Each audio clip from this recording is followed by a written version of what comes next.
All right, guys, welcome to another video. Today we've got the 2023 Toyota Supra 3.0 Premium with a manual transmission. Now, I'm experimenting with a different type of video today. This is going to be a POV first impressions drive. Don't worry, I'm still going to do my usual 3-camera setup when I compare the Supra in the canyons against some of its natural competitors, and I'll give you the full detailed breakdown of its driving dynamics in those future videos. But today we're just going to take a quick look around and inside the car, and I'll also give you some driving impressions just driving this thing around town. So like I mentioned, it's the brand new 2023 model in 3.0 premium trim. This car has a base price of just under $56,000, but with the driver assistance package, which costs just under $1,200, and this beautiful stratosphere color, which is kind of blue, kind of purple, looks really great in person. I actually like it better than the World Rally Blue on my 2022 Subaru BRZ, but this color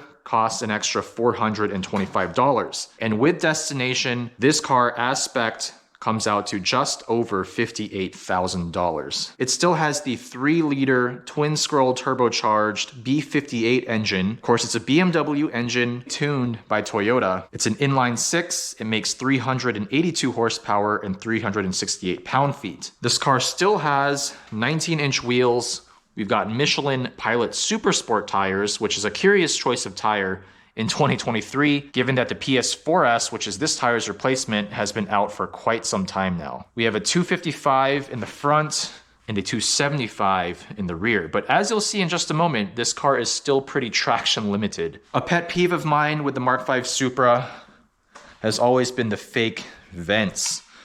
Starting from the front, the top part of these vents are fake. This vent right here, you could see it potentially providing some cooling to the brakes, but no, this is fake. Same thing with the hood vents here. They could potentially reduce lift, but no, they're fake. How about this one here on the door?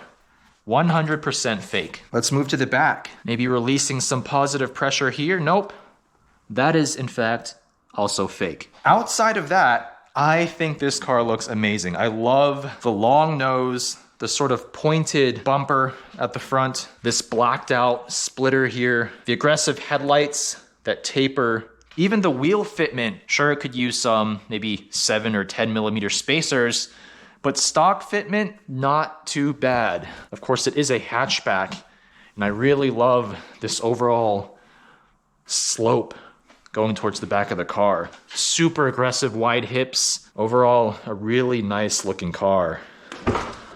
Let's move to the inside. Inside the Supra, this thing is pretty much a BMW.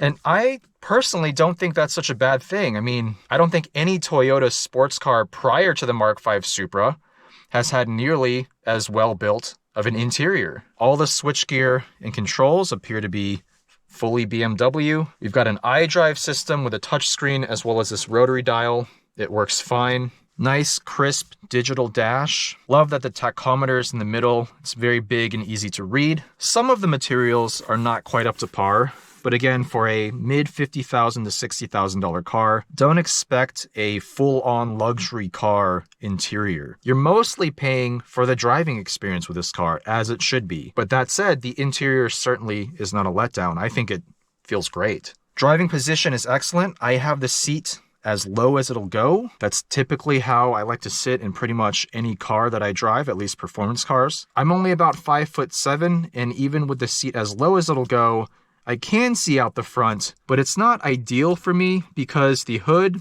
as well as this shroud here, they do slightly block my forward vision. Visibility in this car is not the greatest. The windshield is really, really short, and so you do have a slightly claustrophobic feel. Same thing with the side windows. Rear visibility is reasonable. You can see out the rear hatch for the most part, but enough talk. Let's start this thing up and go for a drive. Push button start. Finally, after a few years of clamoring from enthusiasts, Toyota has finally given us a manual transmission in the Mark V Supra. Reverse is all the way to the left and up. just like any BMW manual. Of course, this is a ZF 6-speed manual, but Toyota has tuned it to feel supposedly better than it otherwise would feel in a BMW. So, setting away in the manual transmission Mark V Supra. First impressions, wow, what a refined and easy car to drive. The suspension is super compliant. That's something I really liked about the 2020 and 2021 models that I reviewed. Of course, those had the 8-speed ZF automatic transmission. And apparently for the 2023 model year, Toyota has made some tweaks to the E-Pass, this electric power steering system, as well as the adaptive dampers. Supposedly, this car should feel more stable at higher speed, as well as more comfortable when you're just cruising around. Now, I can't comment on how big of a difference those changes have made compared to the prior model years without driving the two cars back to back. But all I can say is right now, right here in this 2023 model, it is a super comfortable and easy car to drive, to just putt around town in. The clutch engagement is really, really easy and linear. I can feel the engagement point very easily. In fact, I like it better than the clutch feel in my 22 Subaru BRZ. Suspension in the normal mode with these adaptive dampers is plenty soft, it's plenty comfortable, lots of compliance over bumps. You got the start-stop feature on here. The moment you put it back into first gear, the engine comes back to life. Overall NVH levels inside the cabin are also quite low, definitely quite a bit lower than my 2022 Subaru BRZ, and definitely fitting of a almost $60,000 sports car. I would say the NVH levels in here, even on the freeway, seem a bit lower than you'd get in a Porsche 718 Boxster or Cayman. This car has a little bit more of a GT-like feel. This B58 engine, despite having a single twin-scroll turbo, has tons of low-end torque. Even from around 1,000 or 1,500 RPM, put my foot down, and the car actually pulls. It feels like it has, let's say, a 4-liter naturally aspirated V8. Not in terms of the way it sounds, of course, but just in terms of the sheer amount of torque at low RPM. It's a very flexible motor. Its power band is incredibly broad. Usable power and torque from basically idle all the way up to its 7,000 RPM redline. This is not a BMW M car engine. It's not an S55 or S58. Those engines are a little bit more peaky, actually a lot more peaky.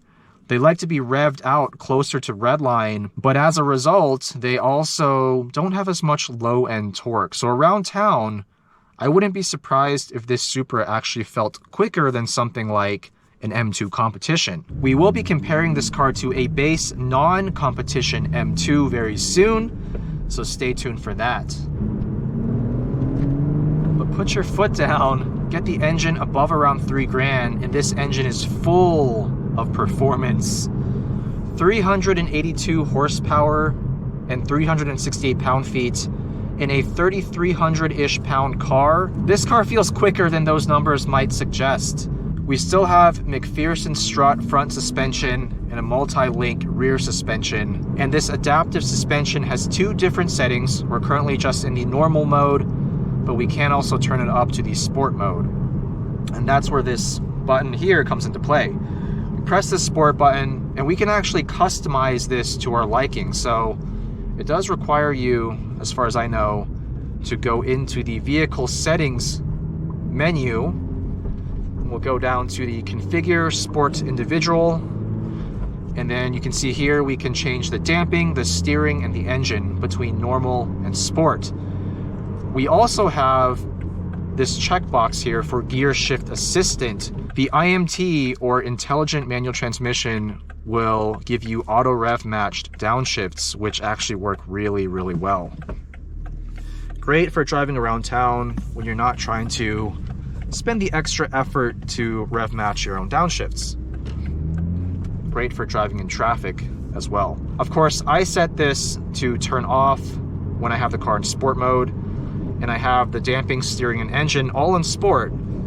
because I actually quite like how this car feels in the more aggressive setting, even around town, which is uncommon. Most cars I drive that have adjustable drive settings, especially adjustable suspension, I pretty much always prefer to keep it in the softest mode around town, but not here.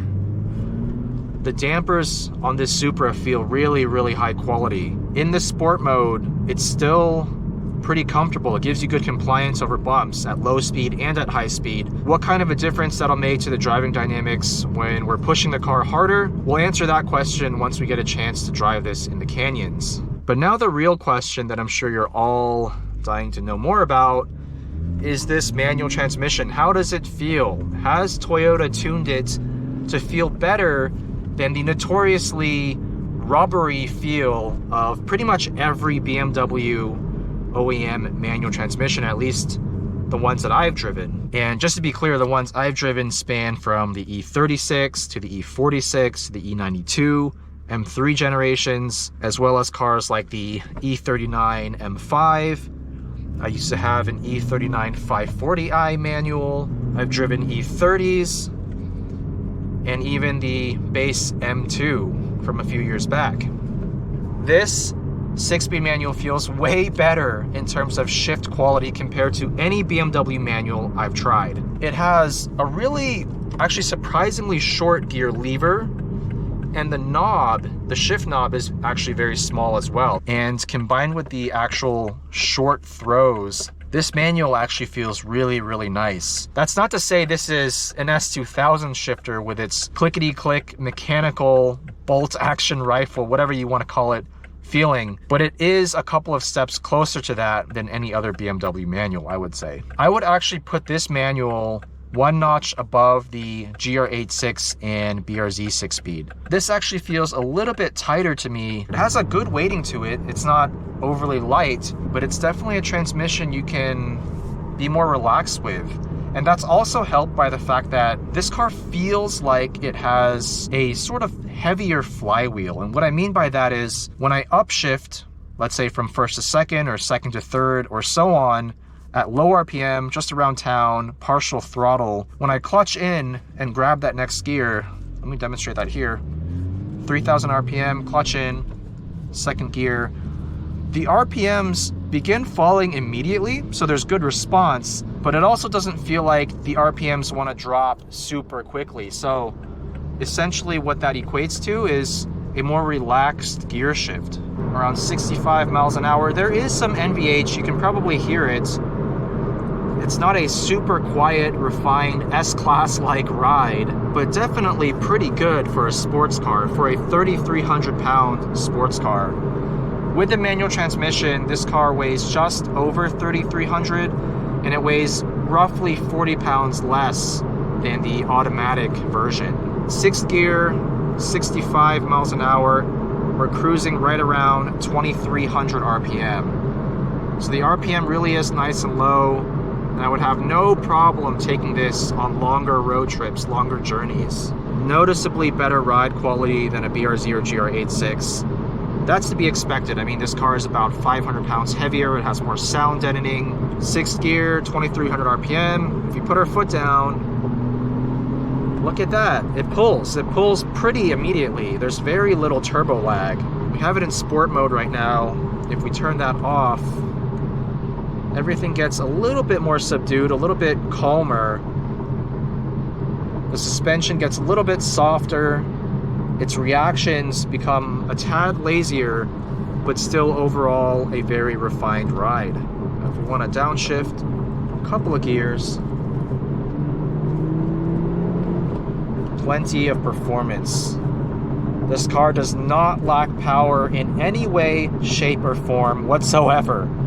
At least in my opinion. I think this car has more than enough straight line performance for the price. Yes, you could get something with a lot more power, like a Camaro SS1LE or even a Mustang GT for less money, but those cars don't necessarily give you that much more acceleration either. I mean, this car will still do 0 to 60 in just under 4 seconds, and that's with a pretty traction limited rear end. It's really so enjoyable to downshift with this manual transmission. The throttle response for a turbocharged engine really feels great. It feels close to naturally aspirated. And the transmission, the shifter itself, is so enjoyable to use.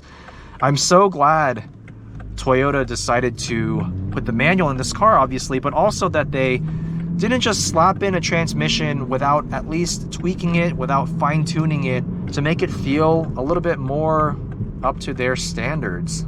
I really do think this manual is just a great addition to the Supra. Let's put it back into sport mode so we can do our own downshifts. Just beautiful downshifts here.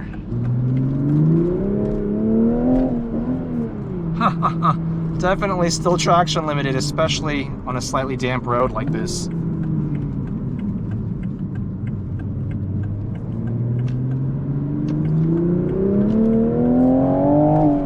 Slightly wonky behavior when upshifting at high RPM, something I definitely need to get used to a bit. I'm sure that's just because this is the first time I'm really driving this car.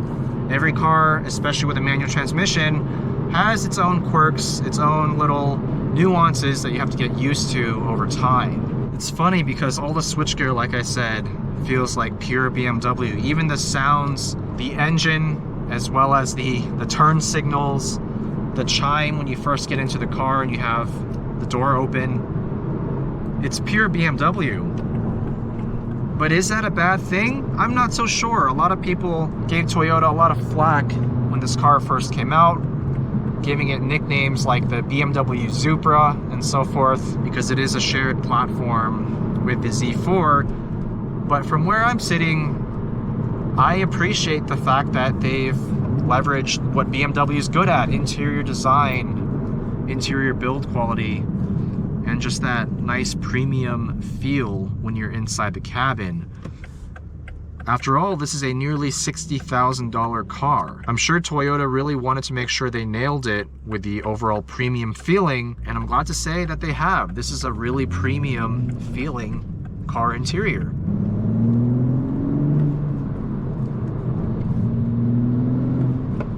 Really great first impressions on the manual Supra 3.0 Premium. In this price range, brand new, I mean, even a base Porsche Boxster or Cayman is not going to give you this much straight line performance, meaning you really have to step up to at least a Boxster S or Cayman S to have something that feels like it's on the same level as the Supra. Even with traction control on, if you floor this thing in first gear on a slightly damp road, it will break the rear tires loose. That could be considered one limitation of this car, because it is front engine, rear drive, with a ton of low end torque and a not super sticky tire. At times this car could feel a little bit edgy, a little bit dangerous, but that honestly for me just adds a ton of excitement. I love front engine rear drive dynamics, and I can't wait to see how this car compares against a couple of its maybe not so natural competitors, but more on that later.